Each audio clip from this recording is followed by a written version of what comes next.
नमस्कार दोस्तों, decode exam में आप सभी का स्वागत है। आज की क्लास में हम लोग डिस्कस करेंगे RO ARO GS mock test 94। इस क्लास में 35 प्रश्न होंगे। ये प्रश्न हिंदी और इंग्लिश दोनों माध्यम में दिए गए हैं और ये प्रश्न आपके आने वाली परीक्षाओं के लिए बहुत ही महत्वपूर्ण है। तो चलिए आज की क्लास को स्टार्ट करते हैं मेरे साथ ऐश्वर्या सिंह के साथ। आज की क्लास को स्टार्ट करने से पहले मैं थोड़ी सी इंफॉर्मेशन आप लोगों को दूंगी फाउंडेशन कोर्स की, जो कि डिकोड एग्जाम आप लोगों के लिए लेकर आया है। इस फाउंडेशन कोर्स में एंटायर आरओ एआरओ के सिलेबस को कवर किया गया है थ्रू वीडियो लेक्चर्स। यहाँ पर आपको नोट्स प्रोवाइड की गई है पीडीएफ के फॉर्मेट में, आपको टेस्ट सीरीज प्रोवाइड की गई है जहां पर आप अपने परफॉर्मेंस को इवैल्यूएट कर सकते हैं और अगर आपको किसी भी तरीके का डाउट होता है तो आप टेलीग्राम ग्रुप पे पूछ भी सकते हैं। क्लास अगर इस कोर्स से रिलेटेड आपको कोई भी इंपॉर्टेंट इंफॉर्मेशन चाहिए तो आप इस नंबर पर व्हाट्सएप करिए जो कि स्क्रीन पर आपको नीचे दिए गए हैं। ठीक है, यहाँ पर आपको सारी इंफॉर्मेशन प्रोवाइड करा दी जाएगी।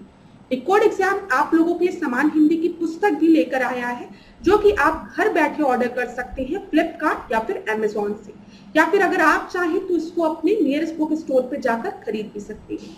परीक्षा की दृष्टि से ये एक महत्वपूर्ण पुस्तक है, तो एक बार इसका अध्ययन आप लोग जरूर करिए। चलिए आज की क्लास का अब हम पहला प्रश्न देखेंगे। पहले प्रश्न को ध्यान से देखिए। यहाँ पर राज के नाम दिए गए हैं और राजवंश के नाम दिए गए हैं। निम्नलिखित युग्मों पर विचार कीजिए और बोला गया है कौन सा आपका सही सुमेलित नहीं है। Which of the following above is are not correctly matched. जहां पर भी हिंदी और इंग्लिश में अलग अलग पढ़ने की आवश्यकता होगी वहां पर मैं अलग अलग पढ़ूंगी, लेकिन जहां पर इसकी आवश्यकता नहीं होगी वहां पर मैं एक ही बार इसको पढ़ूंगी। तो चलिए इसको डिस्कस करते हैं। जब हम गोलकोंडा की बात करते हैं तो यहाँ पे कुतुबशाही वंश है, तो ये एकदम सही है। ठीक है, अहमदनगर की जब हम बात करेंगे तो यहाँ पर निजाम शाही वंश था। ठीक है, बीजापुर की अगर हम बात करेंगे तो यहाँ पर इमाद शाही वंश दिया गया है, जो कि आपका गलत है।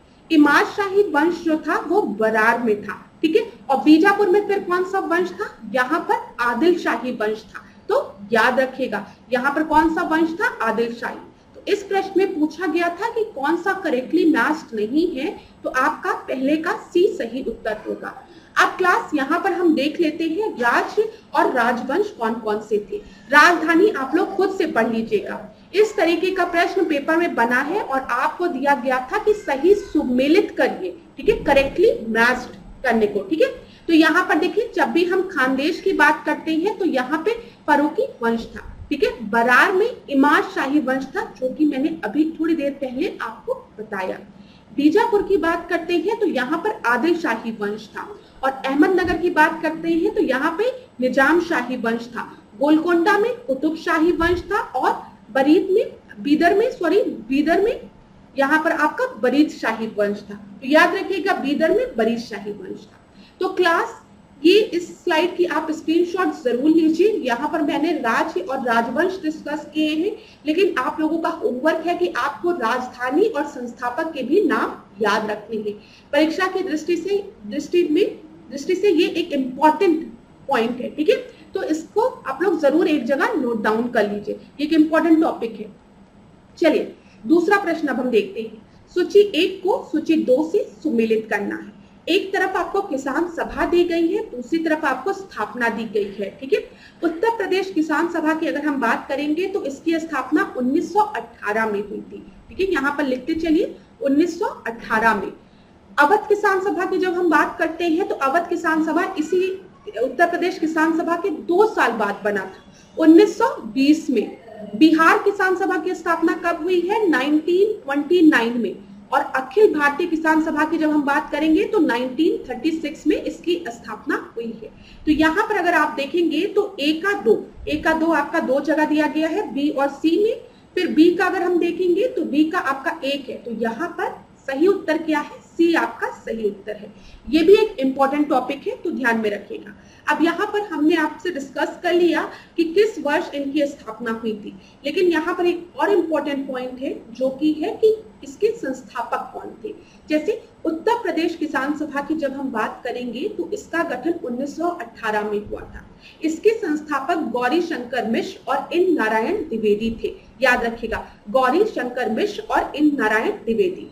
इसी तरीके से जब हम अवध किसान सभा की बात करते हैं तो इसकी स्थापना 1920 में हुई थी बाबा रामचंद्र द्वारा। ठीक है। बिहार किसान सभा की जब हम बात करते हैं और अखिल भारतीय किसान सभा की बात करते हैं तो यहाँ पर इसकी स्थापना स्वामी सहजानंद सरस्वती द्वारा की गई थी। बिहार की स्थापना कब हुई थी किसान सभा की? 1929 में, और 1936 में अखिल भारतीय किसान सभा की स्थापना स्वामी सहजानंद सरस्वती द्वारा की गई थी। यहाँ पर याद रखिएगा स्वामी सहजानंद सरस्वती के साथ एनजी रंगा भी थे। तो अखिल भारतीय किसान सभा के साथ जब एनजी रंगा का नाम दिया जाए तो आप उसको सही मान के चलिएगा, ठीक है, वो सही है। पेपर में प्रश्न बना था, स्टूडेंट लोग ने क्या किया था, स्वामी सहजानंद सरस्वती उनको याद था लेकिन एनजी रंगा का नाम नहीं आता, और जब परीक्षा में ये प्रश्न बना तो वो कंफ्यूज हो गए, इसलिए मैंने ये चीज आपको बता दी है। देखिए क्लास में पूरा प्रयास करती हूँ कि किसी भी टॉपिक से अगर कोई भी पीवाईक्यू के पूछे गए प्रश्न है तो वो भी मैं आपसे डिस्कस कर लूं। प्रीवियस ईयर क्वेश्चंस की बात करिए जो आपके परीक्षा में पूछे जा चुके हैं, तो यहाँ पर प्रश्न बना था इसलिए मैंने आपको बता दिया। चलिए तीसरे प्रश्न को अब हम देखते हैं। बारदौली सत्याग्रह के संदर्भ में निम्नलिखित कथनों में से सत्य कथन को चुने। तो सत्य कथन बोला गया है, ट्रू स्टेटमेंट बोला गया है, करेक्ट स्टेटमेंट। इस सत्याग्रह के समय भारत का वॉइसरॉय लॉर्ड रीडिंग था। दूसरा आपको दिया गया, इस सत्याग्रह में महिलाओं ने भाग नहीं लिया था। क्लास मैं आपको बताऊं, यहाँ पर जो दोनों स्टेटमेंट आपको दिए गए हैं वो फॉल्स है, गलत है। क्यों गलत है, ध्यान से सुनिएगा। इस समय जो वाइसरॉय था वो लॉर्ड रीडिंग नहीं, वो लॉर्ड इरविन था, ठीक है। कौन था? लॉर्ड इरविन था। ये कौन सा समय था? 1928 का समय था जब हम बारदौली सत्याग्रह की बात कर रहे हैं। बारदौली सत्याग्रह में लीडर कौन थे? सरदार वल्लभ भाई पटेल। तो वल्लभ भाई पटेल को जो सरदार की उपाधि है वो किस समय मिली थी? बारदौली सत्याग्रह के समय मिली थी। बारदौली में जो महिलाएं थी उन्होंने वल्लभ भाई पटेल को बारदौली सत्याग्रह के समय सरदार की उपाधि दी थी। तो यहाँ पे जो दूसरा स्टेटमेंट दिया गया है, इस सत्याग्रह में महिलाओं ने भाग नहीं लिया था, ये भी आपका गलत है। तो यहाँ पे ना तो एक सही है ना तो दो सही है। आप सभी को पता है बारदौली सत्याग्रह किस चीज से रिलेटेड था? लगान, ठीक है। जो ये टैक्स वसूल रहे थे, टैक्स को 30% बढ़ा दिया गया था, ठीक है, जो कि मांग में बाद में इन्होंने टैक्स को खाली 6.3 या 6.2%, 6% ही बढ़ाया। तो ये चीज याद रखिएगा। चलिए अगला प्रश्न हम देखते हैं, चौथा प्रश्न। आधुनिक भारतीय इतिहास की निम्नलिखित घटनाओं को क्रमबद्ध रूप से व्यवस्थित करिए। तो क्रोनोलॉजिकल ऑर्डर में इसको अरेंज करना है। सबसे पहले यंग बंगाल मूवमेंट दिया है, फिर होम रूल मूवमेंट दिया है, कामागाटा मारू प्रकरण दिया है और दिल्ली बम केस दिया है। तो चलिए एक एक को डिस्कस करते चलते हैं। जब हम यंग बंगाल मूवमेंट की बात करते हैं तो ये 1828 में हुआ था और इसमें इसके लीडर कौन थे? हेनरी विविन टेरियोजा, याद रखिएगा। होम रूल मूवमेंट की बात करते हैं तो ये कब हुआ है? 1916 में हुआ है, ठीक है। और यहाँ पर आपके कौन कौन लीडर थे? बाल गंगाधर तिलक थे और एनी बेसेंट थे। लेकिन याद रखिएगा बाल गंगाधर तिलक का होम रूल मूवमेंट अलग था और एनी बेसेंट का होम रूल मूवमेंट अलग था। एनी बेसेंट का होम रूल मूवमेंट साउथ में था, बाल गंगाधर तिलक का आपका महाराष्ट्र की तरफ था, ठीक है। कामागाटा मारू प्रकरण की जब हम बात करते हैं तो ये कब हुआ है? 1914 में हुआ है, ठीक है। यहाँ पर क्या इस प्रकरण में क्या था, एक बार मैं छोटी सी स्टोरी की तरीके से आपको बताती हूँ ताकि आपके दिमाग में बना रहे। कनाडा की बात मैं कर रही हूँ। कनाडा में सरकार ने एक आदेश जारी किया था, कोई भी भारतीय, कोई भी इंडियन अगर डायरेक्ट भारत से नहीं आ रहा है, किसी और देश से होकर आ रहा है तो उसे कनाडा में एंट्री नहीं दी जाएगी, ठीक है। लेकिन उसी समय इस आदेश, जब ये आदेश दे दिया गया था, उसी समय कुछ 35 इंडियंस ऐसे थे जिन्हें की कनाडा में एंट्री करवा दी गई थी, ठीक है। इस आदेश के बाद भी वो डायरेक्ट भारत से नहीं आ रहे थे। तो ये चीज गुरुदत्त सिंह देख रहे थे। गुरुदत्त सिंह ने क्या किया? एक शिप हायर की, ठीक है, और इन्होंने शिप हायर की जिसका की नाम था कामागाटा मारू, ठीक है। कामागाटा मारू शिप गुरुदत्त सिंह ने हायर की और कुछ भारतीयों को लेके 300 से ज्यादा थे, मतलब 350 समथिंग इंडियंस थे। ये आपके लिए मैटर नहीं करता कितने इंडियंस थे, सारे इंडियंस वहां पर बैठे और हांगकांग से ये शिप आपके कनाडा के लिए रवाना हो गई। जब ये शिप कनाडा के पोर्ट में पहुंची तो सरकार ने इस शिप में जितने भी इंडियंस बैठे थे उनको पोर्ट पे नहीं उतरने दिया और इस शिप को वापस भेज दिया गया, ठीक है। और वापस ये शिप कहाँ भेजी गई? इंडिया भेजी गई, ठीक है। तो यहाँ पर याद रखिएगा बजबज पोर्ट जो कि कोलकाता में था, वहां पर आकर ये शिप आपकी रुकती है कोलकाता में। और जो आप इस तरीके से इमेजिन करिए क्लास, हांगकांग से ये शिप चलती है, ठीक है, कनाडा जाती है, कनाडा में इन लोगों को एंट्री नहीं दी जाती है। फिर कनाडा के पोर्ट से ये शिप भारत भेजी जाती है और भारत के बजबज पोर्ट में कोलकाता के पास ये शिप रुकती है। और यहाँ पर जब ये शिप रुकती है तो अंग्रेज जो सिपाही थे और इस शिप में जो लोग बैठे थे उनके बीच में थोड़ा सा मारपीट भी होती है, जिसमें से बहुत लोग मर भी जाते हैं कुछ लोग, और बहुत लोगों को जेल भी भेज दिया जाता है। तो ये पूरा प्रकरण था ये। तो ये चीज थोड़ा सा ऐसे ही मैंने आपको बहुत डिटेल में नहीं बताई, हल्का सा बताया, तो ये चीज दिमाग में रखिएगा। दिल्ली बम केस की जब हम बात करेंगे तो ये 1912 में हुई थी, ठीक है।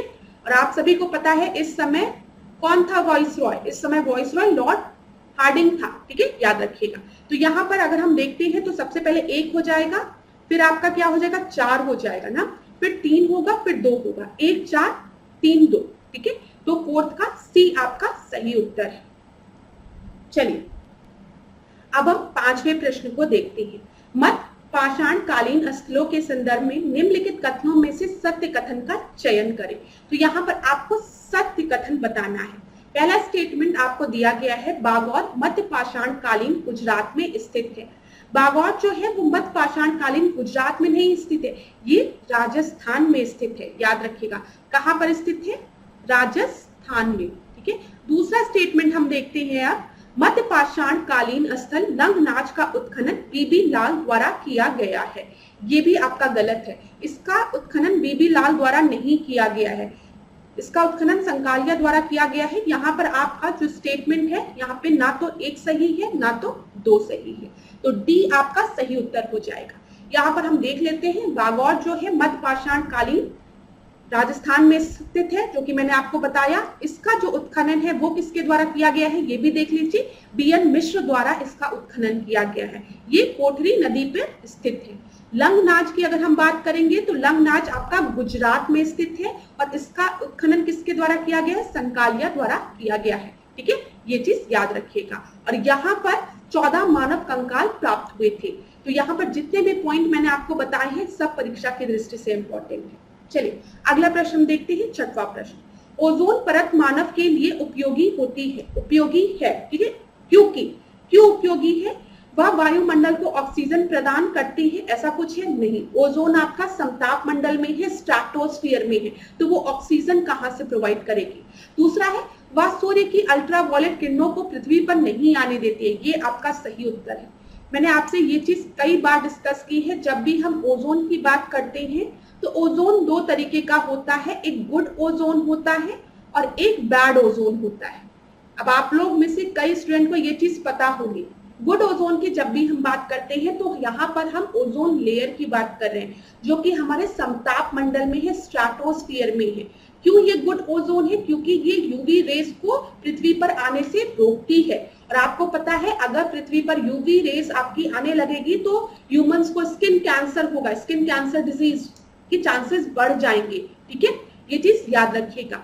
अब बैड ओजोन क्या है? तो बैड ओजोन आपको मैं बताती हूँ कि जब जो ओजोन आपके ट्रोपोस्फियर में होते हैं, क्षोभ मंडल में होते हैं, ठीक है, तो ये एक पॉल्यूटेंट की तरह बिहेव करते हैं, ठीक है, द्वितीय प्रदूषक की तरह, सेकेंडरी पॉल्यूटेंट की तरह ये बिहेव करते हैं, तो ये आपके बैड ओजोन होते हैं। तो इनका प्रेजेंस जहां पर है उस पर डिपेंड करता है। अगर ये समताप मंडल में है, यूवी रेस को रोक रहे हैं, तब ये गुड ओजोन है, ठीक है। अगर ये आपके क्षोभ मंडल में है, ट्रोपोस्फियर में है, तो ये आपका बैड ओजोन है। क्यों? क्योंकि ये प्रदूषक की तरह बिहेव कर रहे हैं, ठीक है, ये याद रखिएगा। तो यहाँ पर आपका सही उत्तर क्या होगा? बी आपका सही उत्तर होगा। 7वें प्रश्न को हम देखते हैं। गांधी जी ताजी हवा के उस झोंके की तरह आए जिसने हमारे लिए खुली हवा में सांस लेना संभव बनाया। वे प्रकाश की उस किरण की तरह आए जो अंधकार में बैठ गई और जिसने हमारी आंखों के सामने से पर्दे को हटा दिया। वे उस बवंडर की तरह आए जिसने बहुत कुछ, विशेषकर श्रमिकों के दिमाग को उलट पलट दिया, ठीक है। तो गांधी जी के बारे में उपयुक्त वक्तव्य किसने दिया है, किसके द्वारा ये बोला गया है? तो मोतीलाल नेहरू द्वारा, जवाहरलाल नेहरू द्वारा, रविन्द्रनाथ टैगोर द्वारा या फिर सरदार वल्लभ भाई पटेल द्वारा। तो ये स्टेटमेंट गांधी जी के लिए जवाहरलाल नेहरू ने दिया था। 7th का बी आपका सही उत्तर है, ठीक है क्लास। चलिए अगला प्रश्न हम देखेंगे। अच्छा, यहाँ पर कुछ इंपॉर्टेंट पॉइंट्स हैं वो हम डिस्कस कर लेते हैं। आप सभी को पता होगा कि किस वर्ष महात्मा गांधी भारत वापस आए थे। तो 1915 में महात्मा गांधी दक्षिण अफ्रीका से भारत वापस आए थे। जब महात्मा गांधी दक्षिण अफ्रीका से भारत वापस आए तो गोपाल कृष्ण गोखले के विचारों से वो बहुत प्रभावित हुए थे और गोपाल कृष्ण गोखले को इनका राजनीतिक गुरु भी कहा जाता है। पेपर में प्रश्न बनता है कि महात्मा गांधी के राजनीतिक गुरु किसको कहा जाता है, तो आप याद रखिएगा गोपाल कृष्ण गोखले को। गोपाल कृष्ण गोखले ने महात्मा गांधी से कहा था कि 1 साल पहले तुम भारत का भ्रमण करो, ठीक है। और महात्मा गांधी ने भी ये बोला था कि मैं किसी भी राजनीतिक पार्टी के साथ नहीं जुड़ूंगा। पहले इन्होंने भारत का भ्रमण किया। आपको पता है कि 1917 में महात्मा गांधी ने चंपारण सत्याग्रह में हिस्सा लिया था, ठीक है। और चंपारण सत्याग्रह जो हुआ था, महात्मा गांधी ने हिस्सा नहीं लिया था, महात्मा गांधी ने इसको लीड किया था, ठीक है। ये चीज याद रखिएगा। मैंने ये टर्म गलत लिया, हिस्सा लिया था, इन्होंने ही इसको प्रिसाइड किया था, इस तरीके से हम बोल सकते हैं, ठीक है। फिर 1918 में आपको पता है खेड़ा सत्याग्रह होता है और अहमदाबाद सत्याग्रह होता है। फिर हम 1920 में आते हैं तो यहाँ पर खिलाफत मूवमेंट होगा। तो ये चीजें आपके दिमाग में होनी चाहिए एक सीक्वेंस में। चलिए, खिलाफत मूवमेंट और असहयोग आंदोलन, आपको पता है ना, नॉन कॉर्पोरेशन खिलाफत मूवमेंट भी इसको कहा जाता है, असहयोग आंदोलन। ये चीज दिमाग में याद रखिएगा। चलिए, अगला प्रश्न हम देखेंगे, 8वां प्रश्न। निम्नलिखित युगों में से कौन से सही सुमेलित है। यहाँ पर 1857 के विद्रोह के दिया गया है, विद्रोही नेता दिए गए हैं और विद्रोह को कुचलने वाले दिए गए हैं। तो इसको हम देखते हुए चलते हैं, ऐसे भी प्रश्न पेपर में बने हैं। कानपुर की जब हम बात करते हैं तो यहाँ पे नाना साहेब है, ठीक है, कालीन कैंपबेल द्वारा इसको कुचला गया था। लखनऊ की बात करते हैं तो बेगम हजरत महल एकदम सही है और यहाँ पर भी कैंपबेल थे, ठीक है। झांसी की बात करते तो आप सभी को पता है रानी लक्ष्मीबाई और जनरल यूरोज थे यहाँ पर। तो यहाँ पर आपका 8वें का सभी सही उत्तर है। क्लास बी आपका सही उत्तर है। यहाँ पर 1857 के विद्रोह को एक बार हम देख लेते हैं। दिल्ली में अगर हम बात करेंगे तो यहाँ पर विद्रोही नेता कौन थे, बहादुर शाह थे, ठीक है। और इसको कुचला किसने था, हडसन निकलसन ने, ठीक है। फिर लखनऊ की जब हम बात करते हैं तो अभी हमने डिस्कस किया बेगम हजरत महल, कैंपबेल थे यहाँ पर।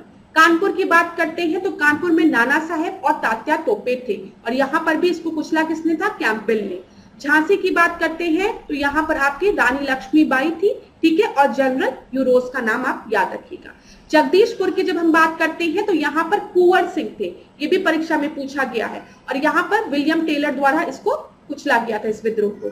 फैजाबाद में मौलवी अहमदुल्ला थे, ठीक है, और जनरल रेनार्ड द्वारा इसको कुचला गया था। इलाहाबाद की बात करेंगे तो यहाँ पर लियाकत अली थे और इसको कुचला किसने था, कर्नल नील ने। बरेली की बात करेंगे तो यहाँ पर खान बहादुर थे और इसको कुचला किसने था, विसेंट आयर थे। तो क्लास इसका भी आप स्क्रीनशॉट ले सकते हैं, ठीक है, क्योंकि ये भी एक इंपॉर्टेंट प्रश्न है, पेपर में बन सकता है। चलिए 9th प्रश्न को देखते हैं। 1929 की महामंदी के प्रभाव, ठीक है, ग्रेट डिप्रेशन की बात की गई है जो 1929 में आया था। यूरोप व उत्तरी अमेरिका के देशों में रोजगार के स्तरों में भारी गिरावट आई थी। Drastic drop in the employment level in Europe and the north American countries. दूसरा है बेरोजगारी में वृद्धि, अनएम्प्लॉयमेंट में इंक्रीमेंट हुआ था, कारखाने बंद होने लगे थे, क्लोजर ऑफ द फैक्ट्रीज, या फिर ऑल ऑफ द अबव। तो यहाँ पर जितने भी ऑप्शंस आपके दिए गए हैं सभी सही है। 9th का डी आपका सही उत्तर है क्लास, ठीक है। अगला प्रश्न हम देखेंगे, 10वां प्रश्न। स्मर्फिंग की बात की गई है। स्मर्फिंग पद संबंधित है, ठीक है। स्मर्फिंग इज रिलेटेड टू निवेश से, मनी लॉन्ड्रिंग से, फिर यहाँ पे खगोल विज्ञान दिया है जिसको कि हम एस्ट्रोनॉमी कहते हैं, और एनिमेशन से। तो स्मर्फिंग जो है वो आपका मनी लॉन्ड्रिंग से रिलेटेड है। क्लास स्मर्फिंग में जानते हैं क्या होता है, इसमें अकाउंट खोल दिए जाते हैं, ठीक है। कई अकाउंट खोल दिए जाते हैं और हर अकाउंट में थोड़ा थोड़ा पैसा रख दिया जाता है। और यहाँ पर मेन पर्पस क्या है, देखिए अगर आपके पास बहुत ढेर सारा पैसा आया है, बहुत ढेर सारा पैसा है, तो अगर आप इतना ज्यादा पैसा अपने ही अकाउंट में रखेंगे तो आप नजर में आ जाएंगे। लेकिन अगर आप कई सारे छोटे छोटे अकाउंट खोलेंगे, उसमें थोड़े थोड़े पैसे करके रखेंगे, तो आप किसी की नजर में नहीं आएंगे, ठीक है। तो यही मेन होता है स्मर्फिंग में। तो ये काला धन छुपाने का एक माध्यम है, मनी लॉन्ड्रिंग। है ये, इसका उपयोग काले धन को वैध बनाने में, मनी लॉन्ड्रिंग में किया जाता है। ठीक है, इसे करने वाले व्यक्ति को स्मर्पर कहते हैं या फिर धन खच्चर कहते हैं, जैसे शब्दावली का प्रयोग किया जाता है। तो मैंने आपको बता दिया इसको। चलिए 11वें प्रश्न को अब हम देखते हैं। उत्तरी गोलार्ध में व्यापारिक पवनों की दिशा होती है। ठीक है, तो यहाँ पर हम देखते हैं नॉर्दर्न हेमिस्फीयर में ट्रेड विंड्स की बात की गई है। अगर आप यहाँ पर देखेंगे तो ये आपका नॉर्दर्न हेमिस्फीयर है, इधर आपको ट्रेड विंड दिख रही है। तो ट्रेड विंड कुछ इस तरीके से है क्लास, क्या दिख रहा है आपको, ये देखिए ये आपकी ट्रेड विंड है। तो ट्रेड विंड को अब आप ऐसे रखिए, तो ये नॉर्थ हो गया, ये साउथ हो गया, ये ईस्ट हो गया, ये वेस्ट हो गया। और ट्रेड विंड का डायरेक्शन कैसे है, इस तरीके से है ना। तो यहाँ पे डायरेक्शन क्या होगा, नॉर्थ ईस्ट से साउथ वेस्ट। ठीक है, तो यहाँ पर देखिए नॉर्थ ईस्ट से साउथ वेस्ट आपका ऑप्शन क्या दिया गया है, बी दिया गया है। तो 11th का बी आपका सही उत्तर है। यहाँ पर अगर हम इसको सदर्न हेमिस्फीयर में देखेंगे तो आपको डायरेक्शन कैसा दिख रहा है, कुछ इस तरीके से दिख रहा है। तो यहाँ पर डायरेक्शन क्या होगा, नॉर्थ साउथ ईस्ट वेस्ट। तो अगर आप देखिए तो यहाँ पे डायरेक्शन आपका क्या है, साउथ ईस्ट से नॉर्थ वेस्ट। तो यहाँ पर याद रखिएगा, यहाँ पर उत्तर बी आपका सही है। 12वें प्रश्न को हम देखते हैं। निम्नलिखित में से किस समूह के देशों को संयुक्त रूप से ग्रेट ब्रिटेन की संज्ञा दी गई है। तो ग्रेट ब्रिटेन की संज्ञा किसको दी गई है, इंग्लैंड को, स्कॉटलैंड को और वेल्स को। यहाँ पर मैंने आपको सीधे उत्तर बता दिया। 12th का सी आपका सही उत्तर है क्लास। इसी तरीके से स्कैंडेवियन भी पूछता है कि स्कैंडेवियन नाम से किसको जाना जाता है। तो नॉर्वे आपका याद रखेंगे, स्वीडन आप याद रखेंगे और आइलैंड आप याद रखेंगे। ठीक है, तो इनको स्कैंडेवियन कंट्रीज के नाम से जाना जाता है। देखिए क्लास, ग्रेट ब्रिटेन की जब भी बात होती है तो यहाँ पर आपका स्कॉटलैंड, इंग्लैंड और वेल्स आता है। थोड़ा सा चीज है, इसको समझने की कोशिश करिएगा। स्कॉटलैंड, इंग्लैंड, वेल्स को हम लोग क्या कहते हैं, ग्रेट ब्रिटेन कहते हैं। ठीक है, और इसमें जब उत्तरी आयरलैंड को सम्मिलित कर दिया जाता है तो इसे हम किस नाम से जानते हैं, यूनाइटेड किंगडम के नाम से जानते हैं। तो ये चीज क्लियर हो गई होगी।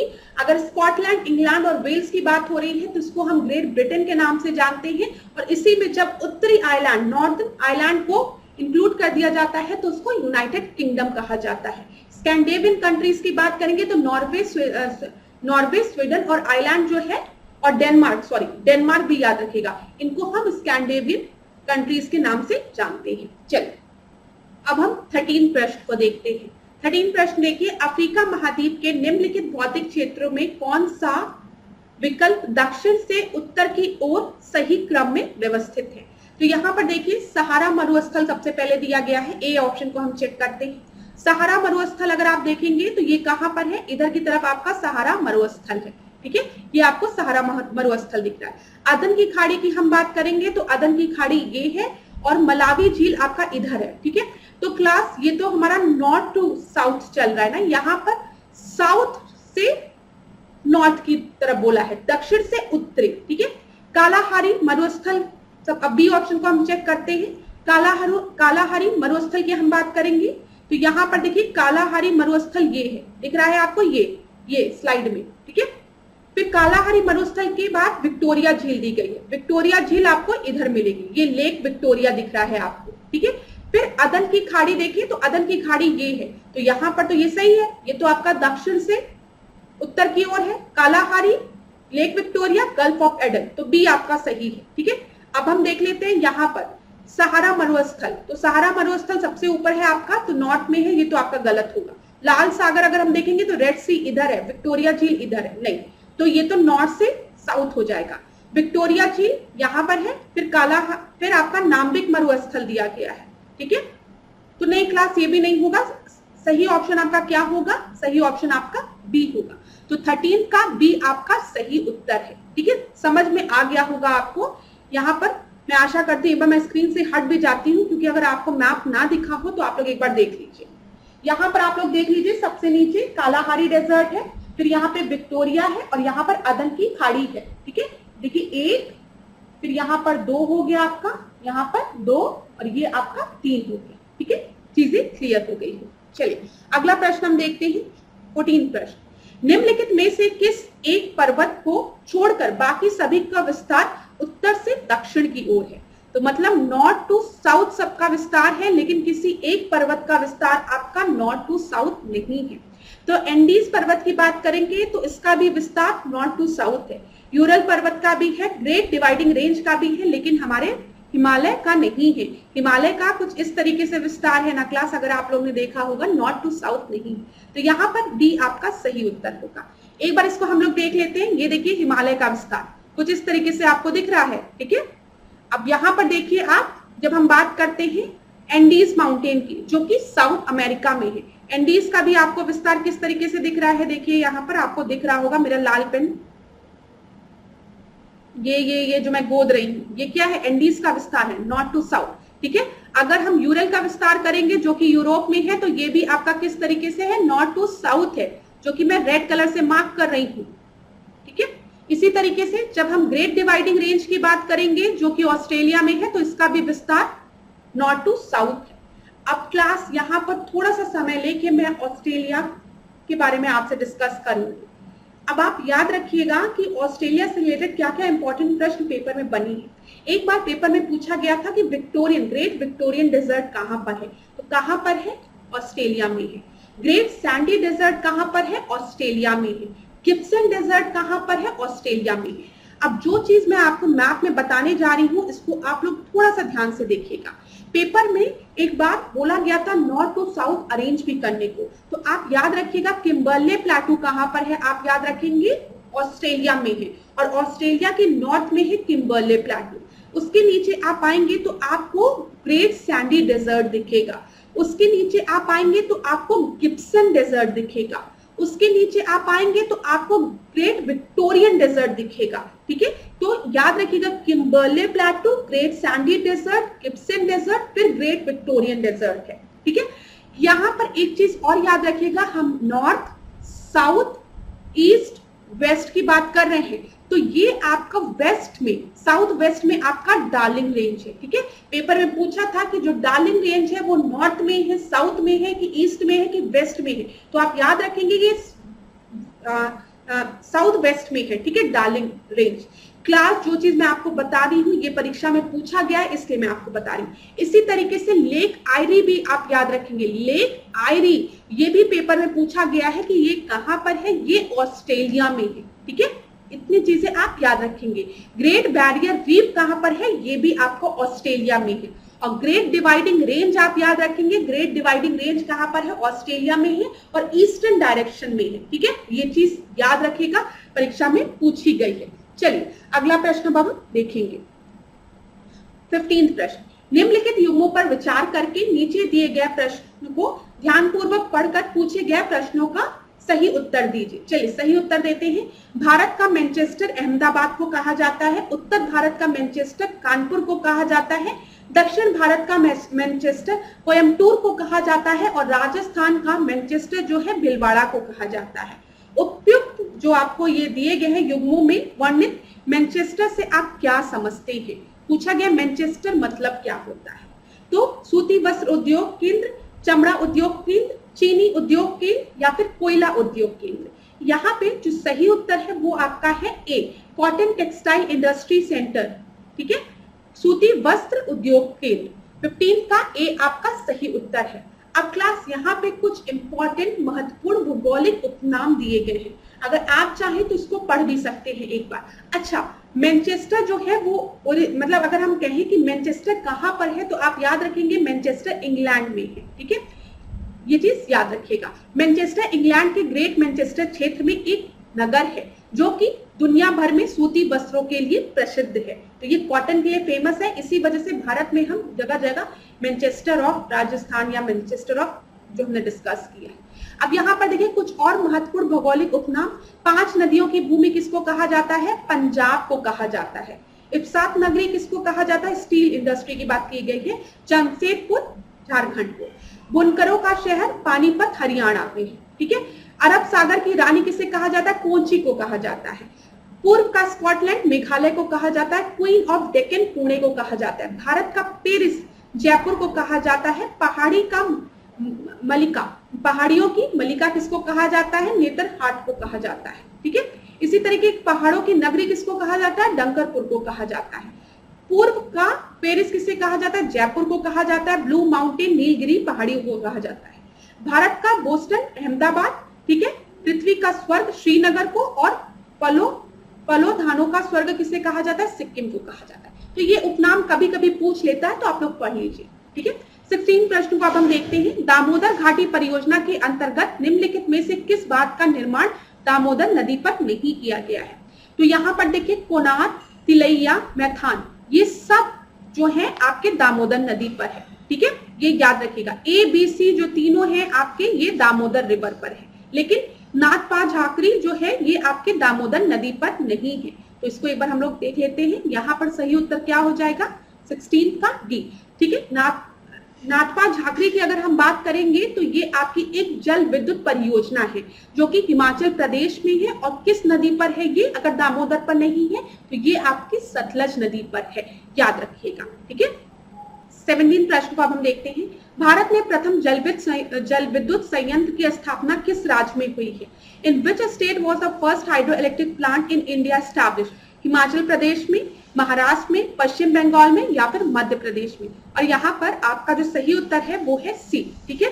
17 का सी आपका सही उत्तर है। अगर भारत में हम प्रथम जल विद्युत संयंत्र की बात करते हैं तो इसकी स्थापना दार्जिलिंग के निकट, ठीक है, सिद्रा नोक अथवा सिद्रा बाग में हुई थी, याद रखिएगा, प्रथम की बात करें।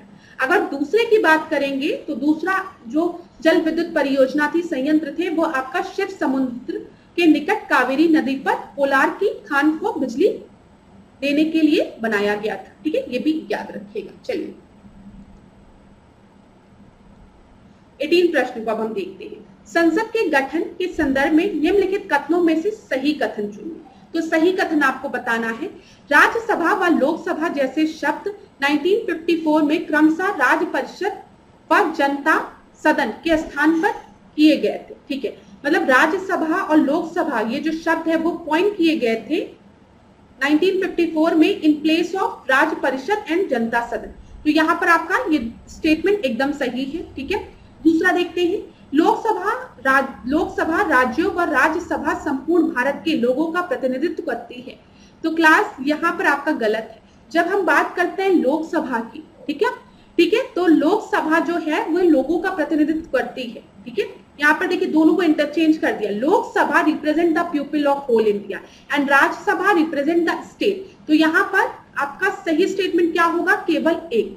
18 का फर्स्ट आपका सही स्टेटमेंट है, लेकिन दूसरा आपका गलत है। आप सभी को पता है अपर हाउस के नाम से किसको जाना जाता है? राज्यसभा को, ठीक है। लोअर हाउस आपका लोकसभा होता है। 19 प्रश्न को अब हम देखते हैं। विषमता समायोजित प्रति व्यक्ति आय धारणा का प्रतिपादन निम्नलिखित में से किसके द्वारा किया गया था? ठीक है, तो यहाँ पर आपको दिया गया है कोरोडो गिनी द्वारा, ठीक है, लॉरेंस द्वारा, या फिर अमृत सेन द्वारा, या फिर कुजनेट द्वारा। तो यहाँ पर आपका सही उत्तर क्या है? अमृत सेन द्वारा किया गया था। Then inequality adjusted per capita income assumption is formulated by अमृत सेन। तो यहाँ पर 19 का सी आपका सही उत्तर होगा। चलिए, अच्छा क्लास, यहाँ पर एक प्रश्न पूछा गया था कि गिनी कोफिशिएंट के बारे में, कि गिनी कोफिशिएंट किस चीज से रिलेटेड है। तो आप याद रखेंगे कि गिनी कोफिशिएंट जो है ये आपका वेरी करता है 1 से 0 के बीच में, ठीक है। ये किस चीज को रिप्रेजेंट करता है? इनकम इनइक्वालिटी को रिप्रेजेंट करता है। तो अगर कोई चीज आपकी 0 है, मतलब अगर गिनी कोफिशिएंट आपका 0 है, तो ये रिप्रेजेंट करता है यहाँ पे परफेक्ट इक्वालिटी है। लेकिन यहीं पे अगर गिनी कोफिशिएंट आपका 1 है, तो ये रिप्रेजेंट करता है कि यहाँ पर परफेक्ट इनइक्वालिटी है, जो असमानता है, ठीक है, इनकम में, ये चीज रिप्रेजेंट करता है। ये परीक्षा में पूछा गया प्रश्न है, इसलिए मैं आपको बता रही हूँ। इसी तरीके से लॉरेंस कर्व के बारे में पूछा गया था कि लॉरेंस कर्व क्या इंडिकेट करता है। तो ये एक ग्राफिकल रिप्रेजेंटेशन है इनकम इनइक्वालिटी का, वेल्थ इनइक्वालिटी का। तो ये चीज याद रखिएगा, लॉरेंस कर्व में भी इनकम आय असमानता की बात की गई है, ठीक है, वेल्थ इनइक्वालिटी की बात की गई है। गिनी कोफिशिएंट की जो वैल्यू होती है वो 0 से 1 वेरी करती है। अगर ये 0 है तो मतलब यहाँ पर परफेक्ट इक्वालिटी है, ठीक है, यहाँ पे असमानता नहीं है। और अगर यहाँ पर इसकी वैल्यू 1 है तो यहाँ पर ये परफेक्ट इनइक्वालिटी है, यहाँ पर पूरी तरीके से असमानता है। तो याद रखिएगा दोनों ही आय असमानता से रिलेटेड है। 20वें प्रश्न को अब हम देखते हैं। निम्नलिखित में से प्रकाश के किस घटना के कारण यदि कोई व्यक्ति पानी भरी बाल्टी में पड़े एक सिक्के को देखता है तो उसे सिक्का अपनी वास्तविक स्थल से अपेक्षाकृत निकट लगेगा। जब पानी पड़ा रहेगा तो आपको लगेगा जो सिक्का है वो ऊपर की तरफ है। ये रिफ्रैक्शन की वजह से होता है, रिफ्लेक्शन की वजह से होता है, डिफ्लेक्शन की वजह से होता है या फिर डिफ्रैक्शन की वजह से होता है। तो प्रकाश का अपरिवर्तन की वजह से या फिर प्रकाश का परावर्तन की वजह से या कि प्रकाश का विक्षेपण की वजह से या प्रकाश का विवर्तन की वजह से। तो यहाँ पर प्रकाश के अपवर्तन की वजह से, ठीक है, रिफ्रैक्शन ऑफ लाइट की वजह से। देखिए यहाँ पर जो सिक्के की ओरिजिनल पोजीशन है वो ये है, लेकिन आपको अपीयर हो रहा है कि सिक्का यहाँ पर, ठीक है, इसी की बात हम कर रहे हैं। चलिए 21वें प्रश्न को हम देखते हैं। सूची 1 को सूची 2 से सुमेलित करना है, ठीक है। कर्ण दिया है, खोजकर्ता दिया, तो एक एक को सुमेलित करते चलते हैं। प्रोटॉन की अगर हम बात करेंगे तो प्रोटॉन की खोज किसने की थी? प्रोटॉन की खोज रदरफोर्ड ने की थी, ए का सेकेंड, ठीक है। फिर जब हम बात करेंगे बी की, इलेक्ट्रॉन की खोज किसने की थी? थॉमसन ने की थी, तो बी का फोर्थ हो जाएगा। सी की बात अगर हम करेंगे तो न्यूट्रॉन की खोज किसने की थी? चैडविक ने की थी, सी का 1 हो जाएगा। और पॉजिट्रॉन की हम बात करेंगे तो इसकी खोज किसने की थी? एंडरसन ने की थी। तो 2 4 1 3, 2 4 1 3 आपका सी में दिया है, तो 21 का सी आपका सही उत्तर है, ठीक है। प्रोटॉन की खोज रदरफोर्ड द्वारा की गई है, इलेक्ट्रॉन की खोज जे थॉमसन द्वारा की गई है, न्यूट्रॉन की जेम्स चैडविक द्वारा और पॉजिट्रॉन की एंडरसन द्वारा।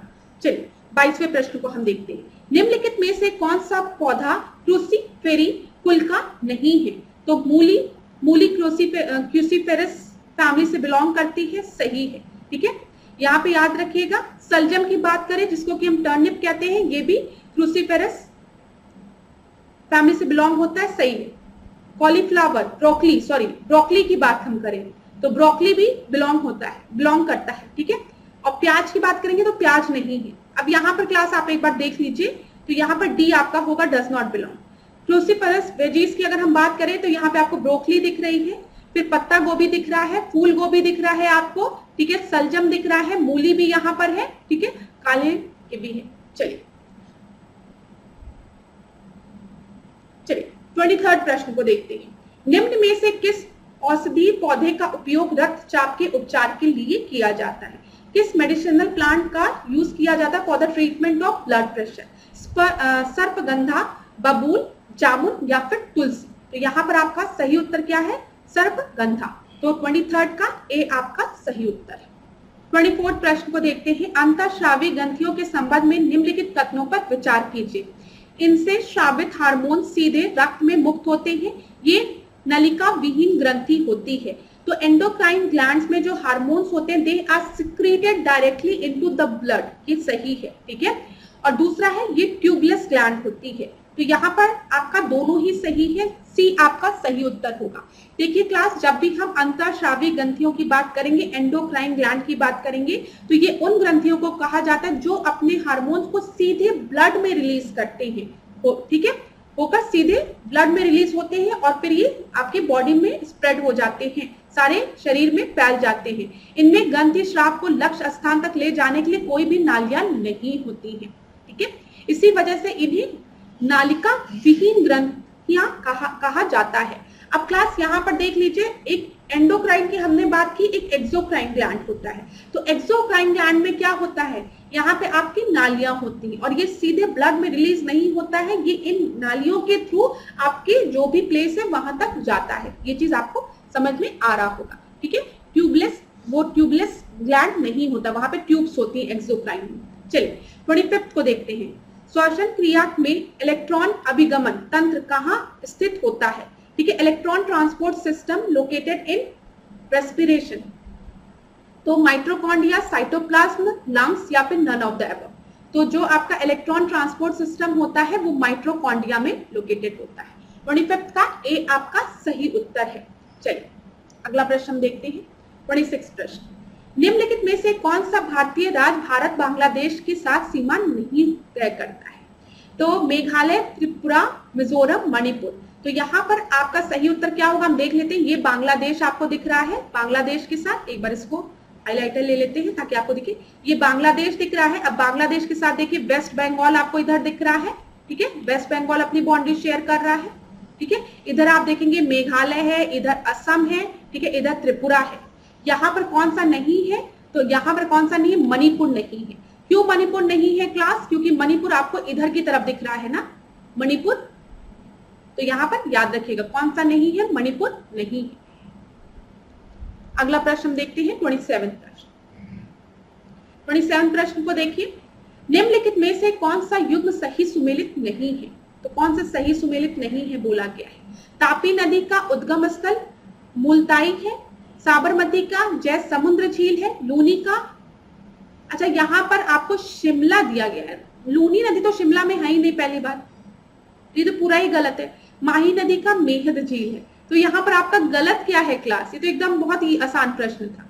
ओरिजिन एक जगह प्लेस दिया गया है और दूसरी जगह लेक्स दिए गए, तो ये तो गलत है। ठीक है, तो यहाँ पे 27 का सी होगा। ठीक है, सी आपका होगा। अगर लूनी नदी की बात करें तो ये राजस्थान में है, आपको पता है, और बाद में जाके ये क्या होती है? ये आपकी विलुप्त हो जाती है। ठीक है, तो लूनी नदी जो है वो राजस्थान में अजमेर के दक्षिण पश्चिम में अरावली श्रेणी के नाग पर्वत से निकलती है और फिर ये कुछ देर प्रभावित होने के बाद जो कच्छ का रण है वहां के दलदल में विलुप्त हो जाती है। ठीक है, तो पूछा जाता है पेपर में कि कभी कभी पूछा, एक बार पेपर में ये प्रश्न पूछा गया था कि लूनी नदी कहाँ जाके गिरती है, और आपको बंगाल की खाड़ी, अरेबियन सी और पता नहीं क्या क्या दिया गया था, और एक ऑप्शन आपका दिया गया था नन ऑफ द एबव, और वही आपका सही था। क्यों? क्योंकि लूनी नदी विलुप्त हो जाती है, कहीं जाके गिरती नहीं, कच्छ के रण में ये विलुप्त हो जाती है, याद रखिएगा। चलिए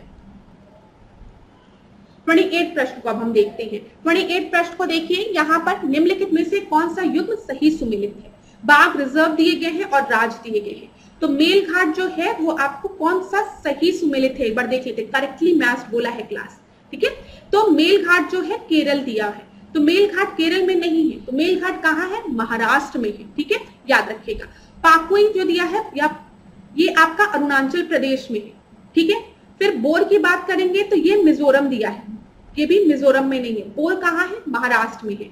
वाल्मीकि हिमाचल प्रदेश दिया है, ये भी गलत है। वाल्मीकि कहाँ पर है? बिहार में है। बचा क्या? पाकुई। पाकुई कहाँ पर है? अरुणाचल प्रदेश में, सही है। 28 का सही उत्तर क्या होगा? बी आपका सही उत्तर होगा। ठीक है, याद रखिएगा। चलिए 29 देखते हैं। जैव मंडल के संदर्भ में निम्नलिखित कथनों में से सत्य कथन चुने। यह पृथ्वी के चारों ओर व्याप्त एक आवरण है, इसका विस्तार केवल संपूर्ण पृथ्वी पर हो सकता है। तो यहाँ पर देखिए क्लास, यह पृथ्वी के चारों ओर व्याप्त एक आवरण है, बायोस्फीयर की बात की गई है, सही है। इसका विस्तार केवल संपूर्ण पृथ्वी पर हो सकता है, ये गलत। ठीक है, इसका विस्तार और भी छोटी छोटी जगहों पे हो सकता है। देखिए आपने पढ़ा होगा लिथोस्फीयर, ठीक है, हाइड्रोस्फीयर, पढ़ा है ये सब चीजें, और फिर हम इसको लिख लेते हैं पूरा, लिथोस्फीयर, हाइड्रोस्फीयर और एटमॉस्फेयर। अब देखिए जब हम लिथोस्फीयर की बात करते हैं, यहां पर मैं एल लिख रही हूं, तो हम मेनली किसकी बात करें? जमीन की बात करें, सैंड की बात करें, सॉइल की बात करें, लैंड की बात कर रहे हैं। ठीक है, जब हम एटमॉस्फेयर की बात कर रहे हैं तो हम वायु की बात करें, एयर की बात करें, एटमॉस्फेयर। ठीक है, हाइड्रोस्फीयर की जब हम बात कर रहे हैं तो हम जलीय तंत्र की बात करें, हम जल की बात कर रहे हैं। और यहाँ पर जब ये तीन एक जगह आकर मिलते हैं तो इसको हम क्या कहते हैं? मतलब इन ये सब तीनों की बात हम करें तो वो आपका बायोस्फीयर होता है। ठीक है, बायोस्फीयर, बायो मतलब लाइफ, ये चीज याद रखिएगा। और जहां पर भी जीवन है वहां पर जल, पानी, हवा, जमीन, मतलब जल पानी तो सेम हो गया, हाँ, तो होगा। ठीक है, तो यहाँ पर आपका क्या होगा? यहाँ पर it is a covering around the earth, मतलब ये पृथ्वी के चारों ओर व्याप्त एक आवरण है। तो यहाँ पर आपका सही उत्तर ए हो जाएगा। ठीक है, ए आपका सही हो जाएगा। जैव मंडल सामान्य रूप से पृथ्वी की सतह से चारों ओर व्याप्त एक आवरण है जिसके अंतर्गत वनस्पति एवं जीवों का जीवन संभव हो पाता है। जैव मंडल का विस्तार संपूर्ण पृथ्वी पर हो सकता है और कुछ विशेष क्षेत्रों पर भी अंतः जैव मंडल का विस्तार संपूर्ण हो सकता है, और कुछ विशेष क्षेत्रों में भी अंतः, यहाँ पे ऐसे ऐसे एक मार्क लगाइए, अंतः जैव मंडल का विस्तार संपूर्ण पृथ्वी के अलावा लघु क्षेत्रों में भी हो सकता है। चलिए अगला प्रश्न देखते हैं, 30वां प्रश्न। निम्नलिखित में से 1784 का पिट्स एक्ट की क्या विशेषता नहीं थी?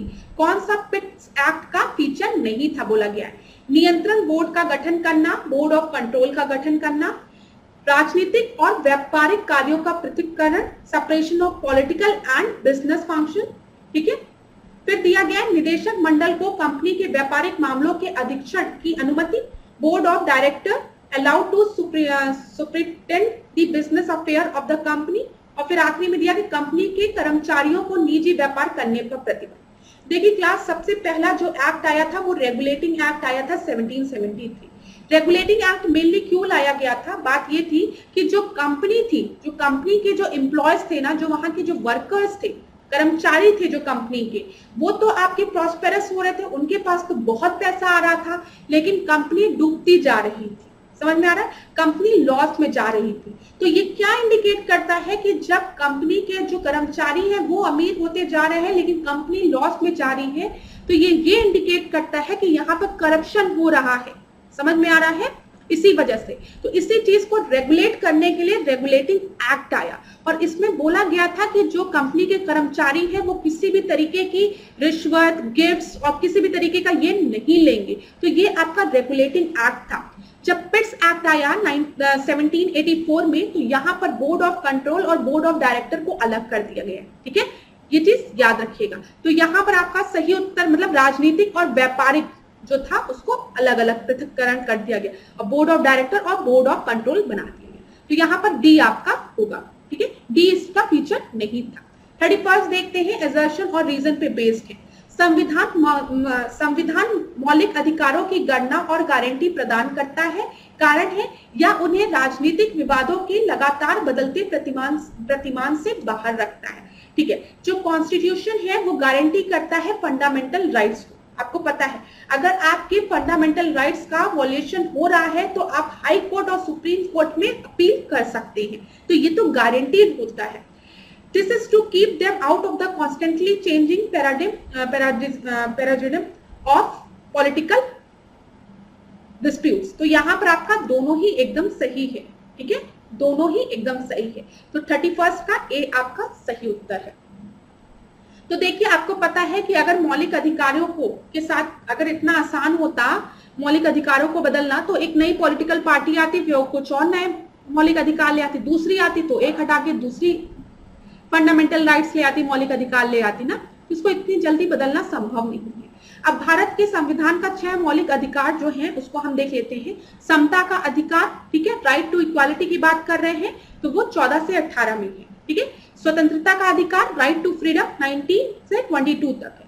शोषण के विरुद्ध अधिकार, राइट अगेंस्ट द एक्सप्लॉयटेशन 23 से 24।